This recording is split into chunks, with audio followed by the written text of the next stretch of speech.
समाजवादी सांसद जो अगर ये बोल रहे हैं तो there must be some conflict between him और नेशनैलिटी। अखिलेश यादव जो कि एक तीसरी सबसे बड़ी पार्टी है लोकसभा में, उनके पार्टी के एक जिम्मेदार नेता राष्ट्रीय महासचिव हैं राम गोपाल यादव, प्लस उनके चाचा भी हैं और पार्टी में नंबर 2 की हैसियत में है। सेना में इस तरह से जाति को खोजने की कोशिश की गई। आपको पुलवामा का अटैक याद होगा, मुझे लगता है जितने लोग उस समय वीरगति को प्राप्त हुए शहीद हुए थे, उसमें भी कुछ लोगों ने अपोजिशन के ये कहना शुरू किया कि जितने लोग शहीद हुए उसमें ज़्यादातर पिछड़े थे। इसमें जाति धर्म से कोई मतलब ही नहीं, सब देश के लिए मरे, चाहे हिंदू या मुस्लिम हो। हमारे जितने भी पॉलिटिशियन नेता हैं हमारे हिंदुस्तान के अंदर, वो सब अपने अपने जात को लेके और खासतौर इलेक्शन के टाइम में या कोई भी मुद्दा हो तो उसमें जातिवाद को घुसा देते हैं। दोनों तरफ से आ रही हैं, सत्ता पक्ष के मंत्री भी बोल रहे हैं, विपक्ष भी बोल रहा है, लेकिन हमें ये नहीं भूलना चाहिए, ये देश उन वीरों की कहानियाँ तभी जान पाता है जब उनके लिए राष्ट्रीय पुरस्कारों का ऐलान होता है, चाहे वो शौर्य पदक हो, चाहे वो परमवीर चक्र हो, चाहे वो कोई भी सेना का पदक हो।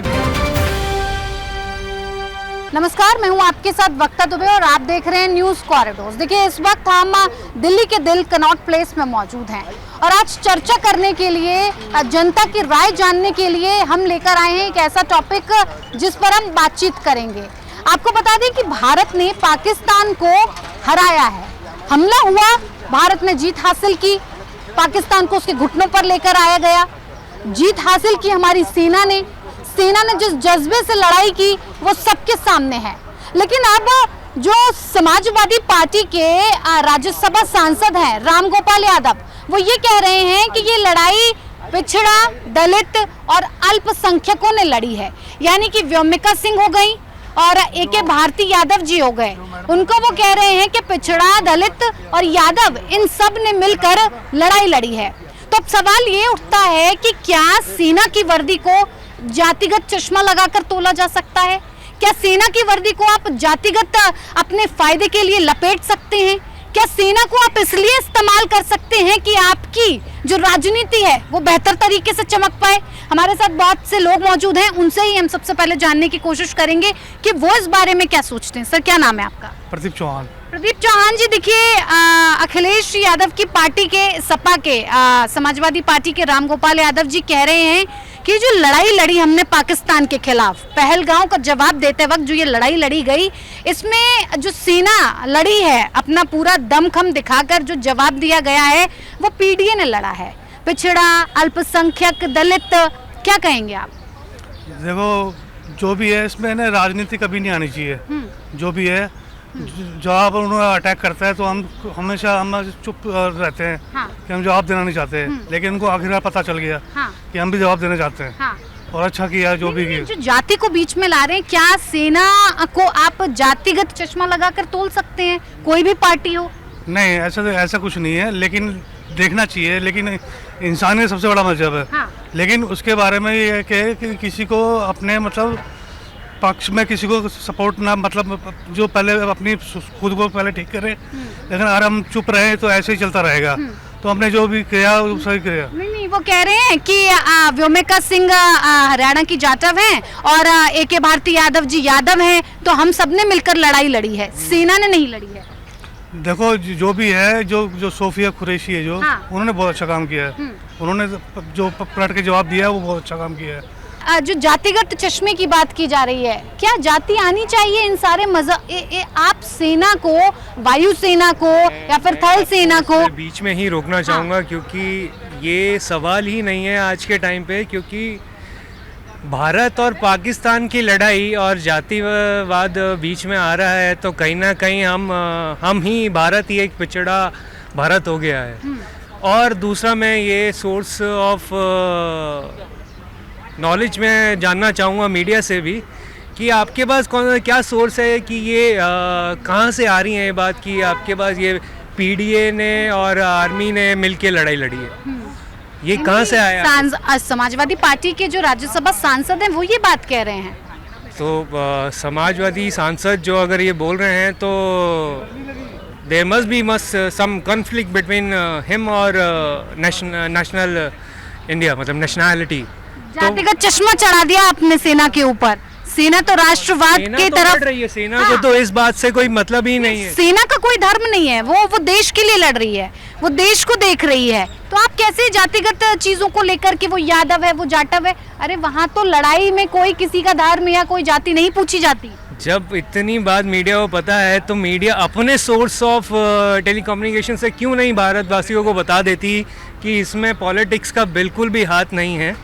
और ये पॉलिटिक्स तो जस्ट आपको आपके भारत आर्मी या जितने भी फोर्सेस हैं डिफेंस सर्विसेज को एक अपलिफ्ट करती है और ऐसी टर्मोइल में ऐसी चीज़ों में उनको हेल्प आउट करती है कि आपको एक जज्बा देती है, आपको एक हिम्मत देती है कि आप उनसे लड़ाई करो जो भी आपका कन्फ्लिक्ट है। बिल्कुल। देखिए अरविंद जी, क्या लग रहा है आपको, जो बातें कर रहे हैं रामगोपाल यादव, ये सिर्फ और सिर्फ राजनीति चमकाने के लिए? क्योंकि जिस वक्त हम पाकिस्तान के खिलाफ लड़ रहे थे हमने देखा था भारत कितना संगठित था, भारत कितना एकजुट था, चाहे वो विपक्षी पार्टियां हों चाहे वो कोई भी हो, पाकिस्तान को मुंहतोड़ जवाब देने का काम किया था। लेकिन जैसे ही लड़ाई खत्म होती है, जैसे ही शांति आती है, विपक्ष अपने दोबारा से पुराने रूप में आ जाता है। देखिए इस बात को मतलब अगर समझना हो तो बीते दो तीन दिनों में 2 बयान आ चुके हैं। एक मध्य प्रदेश के मंत्री का बयान आ गया, कैबिनेट मंत्री का। हाँ। वो सवाल उठा रहे थे एक महिला सेना अधिकारी को लेके, हाँ। या फिर उस बात को लेके किसी और तरफ वो जा रहे थे। अब एक बार फिर अखिलेश यादव जो कि एक तीसरी सबसे बड़ी पार्टी है लोकसभा में, उनके पार्टी के एक जिम्मेदार नेता राष्ट्रीय महासचिव हैं रामगोपाल यादव, प्लस उनके चाचा भी हैं और पार्टी में नंबर 2 की हैसियत में है अगर आज की तारीख में देखा जाए। और वो इस तरीके का बयान देते हैं। पीडीए एक फार्मूला है जिसके दम पर अखिलेश यादव की पार्टी ने उत्तर प्रदेश में लोकसभा चुनाव में बड़ी जीत हासिल की, इससे किसी को कोई इनकार नहीं है। ये एक राजनीतिक समीकरण था जिसकी वजह से उन्होंने जीत हासिल की, लेकिन वो राजनीतिक समीकरण सेना में भी लागू होता है। ये अपने आप में हैरानी वाली बात है। कल को आप न्यायपालिका में ले आइए, कहीं और ले आइए, इस तरीके से ये चीज़ें ख़त्म नहीं होने वाली। और रही बात किसने लड़ा, किसने क्या किया, देश इसको जातियों में बांटकर नहीं देखता। वो ये देखता है कि हमारा एक जवान बॉर्डर पर लड़ रहा है, हमारा एक अधिकारी वो प्लेन उड़ा रहा है या फाइटर जेट उड़ा रहा है, उसकी नज़र में इवन मेरे ख्याल से बहुत सारे लोग तो नाम भी नहीं जानते कि किस, वो नाम तब सामने आता है जब मीडिया ब्रीफिंग होती है या वायुसेना या थल सेना हमें जानकारी देती है कि फला अधिकारी की अगुवाई में ये ऑपरेशन लड़ा गया। और तो और सबसे बड़ी बात, सबसे दुखद पहलू जो है वो जब हमारा जवान या अधिकारी शहीद होता है तब इस देश को पता चलता है कि ये फला अधिकारी था जिसने शहादत दी है अपने देश को बचाने के लिए, उसके आन बान शान के लिए। लेकिन पता नहीं अब रामगोपाल यादव जी को कौन समझाए कि सेना पर आप जो फॉर्मूला लागू करना चाहते हैं वो हर जगह लागू नहीं होता है। ये पॉलिटिक्स नहीं है, ये सेना है, ये जवान है जो हमारे देश के लिए लड़ रहे हैं। देखिए आपको याद होगा ये कोई पहला मौका नहीं है जबकि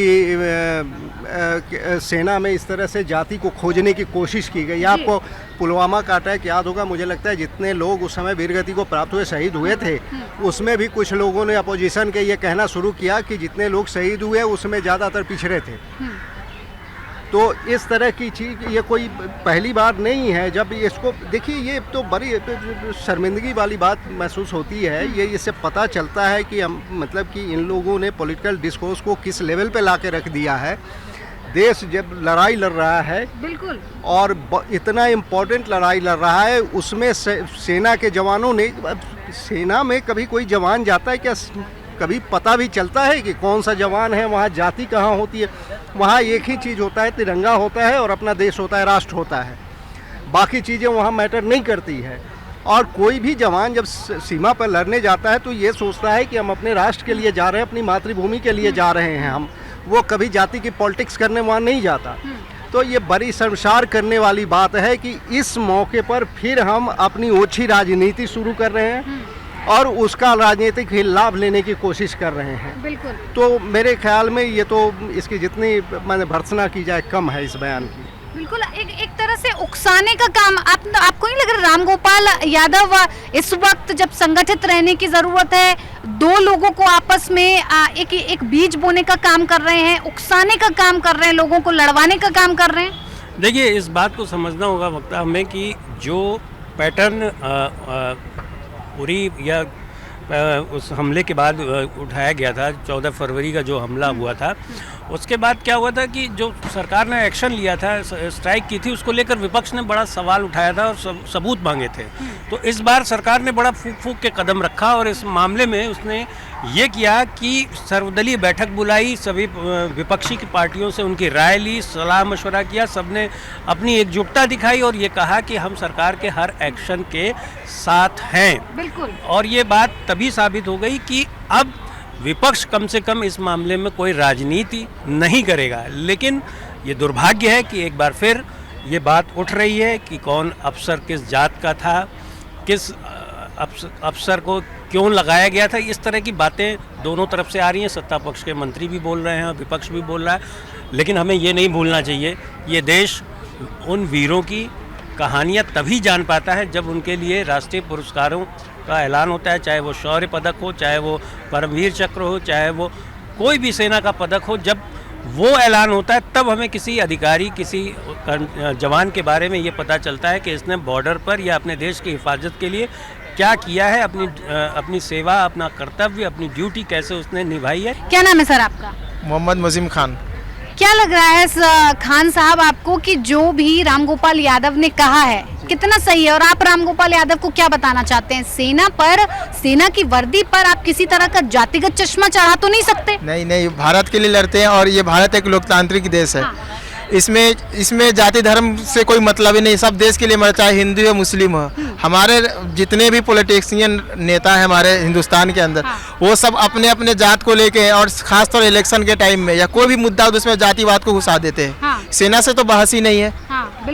बिल्कुल आर्मी जो भी वो देश के लिए फाइट करते हैं, वो ये नहीं देखते हैं कि हम कौन सा जात के लिए, वो अपने देश के लिए लड़ते हैं और जान निछावर करते हैं। तो ये रामगोपाल वर्मा क्यों कह रहे हैं कि ये लड़ाई तो पीडीए ने लड़ी है? व्योमिका सिंह देखिए हरियाणा की जाटव हैं और AK भारती मार्शल जो हैं वो यादव हैं, तो ये तो पीडीए पिछड़ा, अल्पसंख्यक और दलितों ने मिलकर लड़ाई लड़ी है, सेना ने नहीं लड़ी है। ऐसा नहीं है। जो भी हमारे सेना में वो इंडियन आर्मी उनके आईडी हो या उनको देश के नाम पे लड़ते हैं, देश के लिए लड़ते हैं। वो किसी जाति या कोई भी जात को उस डिसीजन लेना ये जस्टिफाई नहीं कर सकता। जब वो लड़ते हैं तब तो भारतीय होते हैं ना? जी, वो भारतीय ही होते हैं। एक ही नाम है, भारतीय ही है, चाहे जिस जाति से भी हो, देश के लिए लड़ते हैं। इसमें अगर नेता लोग, कोई भी पॉलिटिशियन अगर ऐसे राजनीति करते, बिल्कुल गलत है। हमारे क्या कहेंगे आप? रामगोपाल नुकसान हो जाएगा, इसका नुकसान होगा, साइड इफेक्ट होगा। रामगोपाल यादव को होगा? जी हाँ, उनको भी होगा। उनसे जो भी जातिवाद को मानते हैं उन लोग, कुछ लोग तो खुश होते हैं कि हमारे जात के हैं तो बहुत लोग अच्छा कर रहे हैं। कुछ लोगों को अच्छा होता है, 5-10% को। बाकी जो पढ़े लिखे हैं, जो राजनीति को समझ रहे हैं, जो हर चीज़ को समझ रहे हैं, वो ऊपर का सोचते हैं, बाहर से देखने से ये गलत है। तो देखिए, हमने जनता की राय ली, जनता ने खुलकर अपनी पर अपनी राय दी कि जो सेना है, सेना की वर्दी में आप जातिगत चश्मा लगाकर, जाति का बीज बोकर अपनी राजनीति को नहीं चमका सकते हैं। और साथ ही साथ आपको ये भी बता दूं कि रामगोपाल यादव के जो भतीजे हैं अखिलेश यादव, वो भी मिलिट्री स्कूल से पढ़े हुए हैं और शायद तब मिलिट्री में उनकी जाति पूछकर उन्हें एडमिशन नहीं दिया होगा कि वो किस जाति के हैं। ये सारी चीजें शायद रामगोपाल यादव भूल चुके हैं और सेना को कहीं ना कहीं हथियार बनाकर अपनी राजनीति चमकाने का काम कर रहे हैं। आपकी इस पर क्या राय है, हमें कमेंट बॉक्स में जरूर बताएं और देखते रहिए न्यूज़ कॉरिडोर्स। न्यूज़ कॉरिडोर्स आप हमें YouTube पर, Instagram पर, X पर और Facebook पर फॉलो कर सकते हैं।